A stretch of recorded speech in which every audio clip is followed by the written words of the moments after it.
Hey everybody, Own Goal here with Game 2 of the round of 16 of the Tour and Season Champions. We're doing a replay review, and in this game we're going to be playing the Beastmen against Khorne. It's a pretty good matchup for Beastmen. Beastmen are one of the better factions right now. They have very good melee play, they have okay kite play. Khorne is quite susceptible to kite.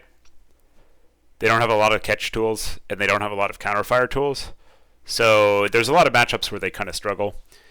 Here we've indexed into basically full kite, so we've got 4 throwing axes.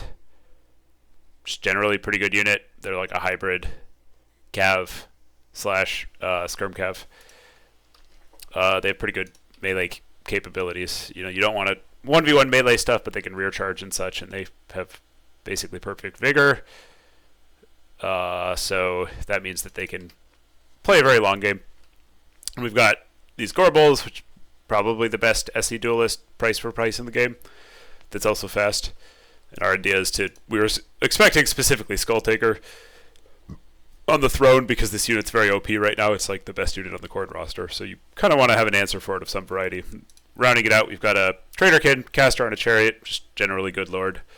Via's gone for 2 Minos, a little bit of counterfire with the Hellforged Bellowers, and some infantry, and a big surprise, the Skulltaker. So this is pretty bad for him. This does not do as much damage as these. So if we're smart, we can kind of just shoot him. But we're sick and feverish and didn't warm up, so we're not smart. So you'll see, this is a good one to review. It's a learning opportunity for me. Once we get an eyeball of his roster and we see that he has absolutely no way to catch our kite and he doesn't do as much damage, it's really simple to win from here. It's almost formulaic. We just need to keep our kite a little bit spread out like this and just shoot him. I mean, it's just that. Shoot him and back up. This Khorne's not very good against Beastmen. He probably shouldn't have taken this matchup. And so there's just absolutely nothing he can do if we just do this. But our brain is tiny, so that's not what we do. So we go in and we kind of start doing that. There's this concept of don't be clever sometimes, like when you just have a meat and potatoes strategy that will work. Just execute it, play conservatively. Sometimes when things are like more of a toss-up or you've got a bad matchup or your thing isn't going to work or whatever, you need to be clever and go for these like insightful picks. Or when you're behind, which we'll see later. But in this situation, the smart money is like just cap all 3 points and spread your skirms out and shoot him. Don't get caught. And then eventually, you get like back here or here and you take a fight. Or you don't, because he doesn't have mobility, so you can just keep this point and back up forever and shoot him till you're out of ammo. And he'll lose. But that's not what we did. So we're kind of coming around. We didn't think about the map quite enough this time. We should have been spacing out more to use this space to have all 4 units in. And we've got these units back here, which is a pretty dangerous place to have skirmishing units because there's potential for them to summon like a Khorne dog and cut us off here and then just wipe out our units. And because they're out there, we want to like reinforce and provide some support. So we're kind of trying to kite, but not in a very clean way. We're moving these units up. There's no reason to get these picked off. So now we're engaging Khorne. They've got pretty good melee lines. We're in theory up, but as the kite player, you want to be significantly more ahead than this. Looking for good trades on things. Here we felt that our Gorbal was going to get caught, so we ran the Senti in and took a lot of damage there. And we're kind of in a bad spot. Like Khorne's gotten to engage in melee.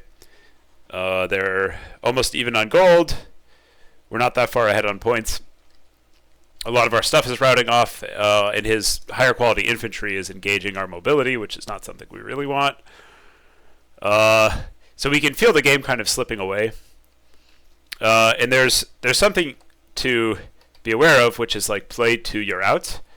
So when you think a game is not going well, you don't want to like play safely and conservatively when you're behind, because the default is you lose if you both just kind of sit there trading.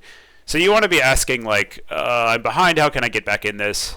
What kind of trade-ups or picks are available? And going after those pretty aggressively, because, there's no losing harder. You're just losing or not. So in this case, we're looking at some nice things like Gorbals that can execute on turnarounds, and looking at his expensive units and seeing if we can find them. And in this case, Skull Taker's like somewhat out of position.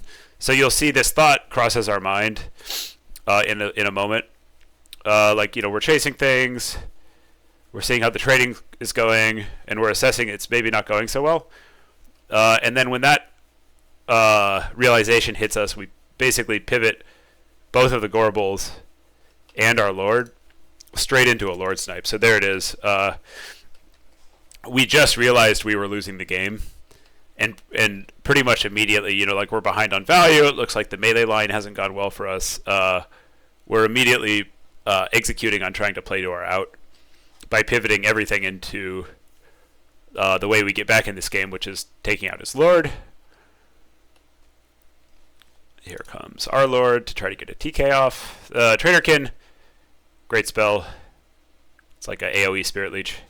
Technically he has magic resist, but Skull Taker doesn't have that much health and he's expensive, so it's fine. Or it's at least good enough. So we go for a dive on his Lord. Try to get some good trades on his Minos.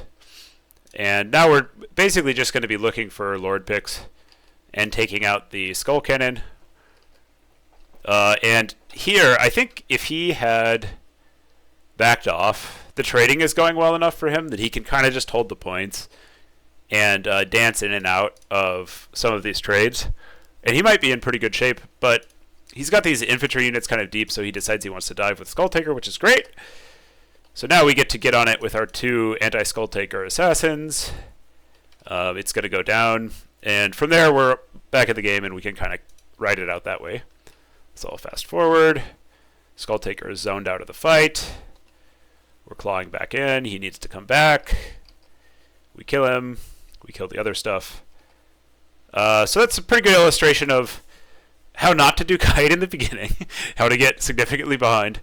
And then the thought process when you're behind. This kind of composure is really a key thing for winning big events. Being able to react to making a mistake, identify how you bring it back, and then do that some percentage of the time. Lord did well. Gorbals did great. Centaurs did great.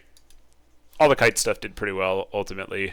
We had a giant there to fight a Skull Taker, like going even harder on winning the blob fight, because Khorne doesn't have that much shooting.